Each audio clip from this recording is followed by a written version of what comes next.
It's a couple things to share with you guys right now.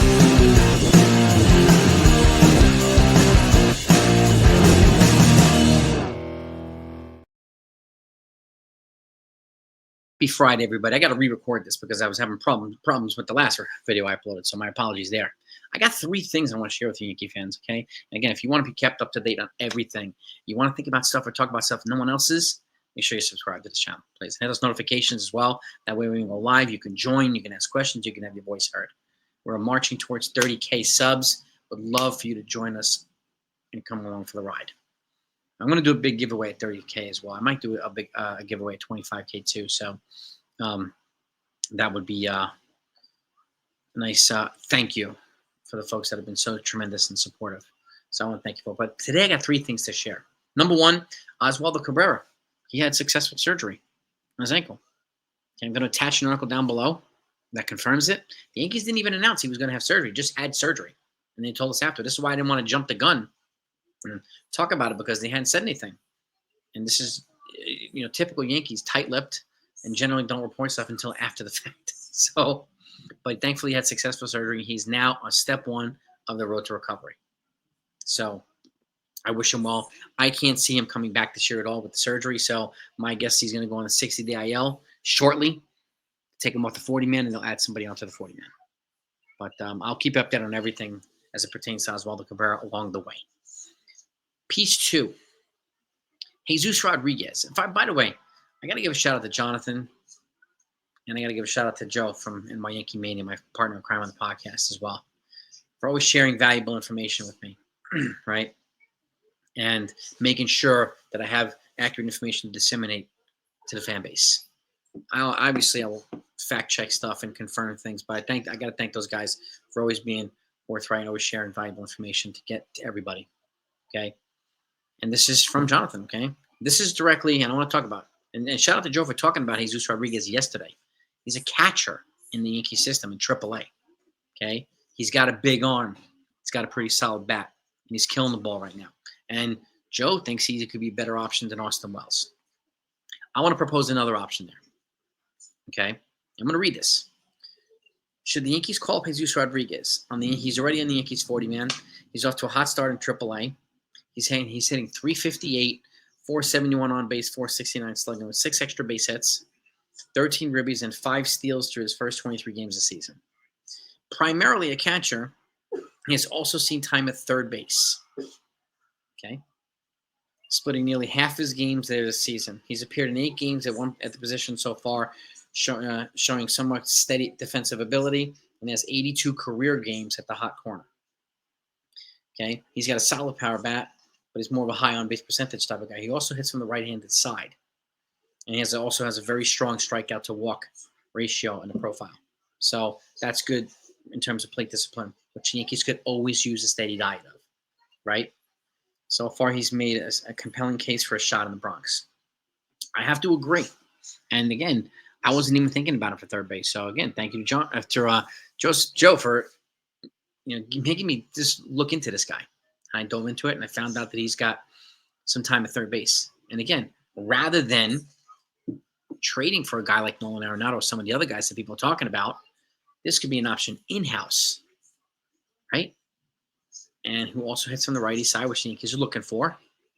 Okay, if DJ LeMahieu doesn't seem to pan out, at the very least, and I would be platooning him anyway with some of the guys instead of playing him full-time. But this gives the Yankees an opportunity to call up another young kid and give him a shot. And again, if the Yankees want to continue to add expensive contracts, so because the contracts are not getting any cheaper, okay, and the Yankees will be probably looking to add another pitcher and a bat and so on and so forth, it doesn't always have to be the expensive guy. The expensive guy is not always the best fit. Okay, the best player isn't always the best fit, right?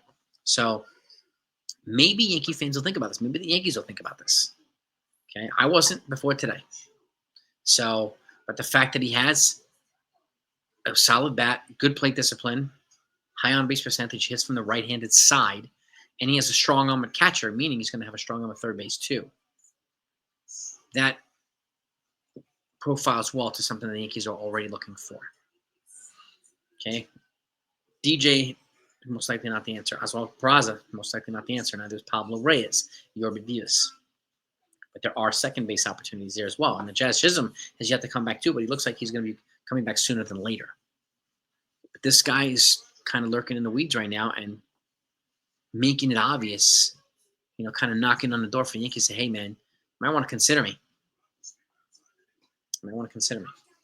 So, you give me your thoughts on Jesus Rodriguez, and let me know what you're thinking about Oswaldo Cabrera. I wish him a full and speedy recovery, and I can't wait to see you back, bro. Your energy, you're a great Yankee, man. We love you and we'll miss you. Now, I want to finish this off. This is right from Adam Weinrib from Fansided. He proposed what I consider to be a laughable trade proposal for Rafael Devers to come to the Yankees. Yeah. You give me your take on it. Devers has 8 years left on a 10-year deal that's over 300. I think it's 313 million, something like that. So he's making over $30 million a year. He's 28 years old, meaning most likely half that contract will be decline years. So, and Adam Reimer is making no qualms or no secret about wanting the Yankees to basically take on the declining years and pay top dollar for it. What I mean by top dollar, well, his proposal is George Lombard, right? Luis Hill, Carlos LaGrange, another pitcher who just struck out 12 yesterday, Ben Hester, first-round draft pick last year, and a couple of other prospects. Okay, now the Red Sox don't need outfield prospects, clearly. They can't even make room for their own outfield prospects. But it's going to be pitching and infield, most likely. And that, to me, I found to be laughable. I would rather wait for Lombard than overpay that much for Rafael Devers. Let him go to the Dodgers, don't care. Let him go to the Astros, don't care. Right? I don't think he's a fit here for the Yankees. And I would prefer guys that are, selfless and about the team. And he's made it clear that he's not really that. That's at least the vibe I'm getting. Refusing to play first base and not, much as people like to say, well, the GM this and the GM that and so on and so forth. You're going to pay $30 million a year if they ask you to go to first base, to help your team after your first baseman tore his knee, is going to miss the season. That would be a pretty nice gesture on your part, a leadership gesture too, right? And you like to think you might be one of the veteran players who will be a leadership mentor to some of these young guys, because with that mindset, you're not going to be that here, which is another reason why I would not want him here. I don't doubt that he's a great hitter. He's a Yankee killer. No doubt about it. But I would rather have Lombard. I'd rather have Jesus Rodriguez here than pay that much money for Rafael Devers. Give me your take on this. Okay, I really want to know what your thoughts are.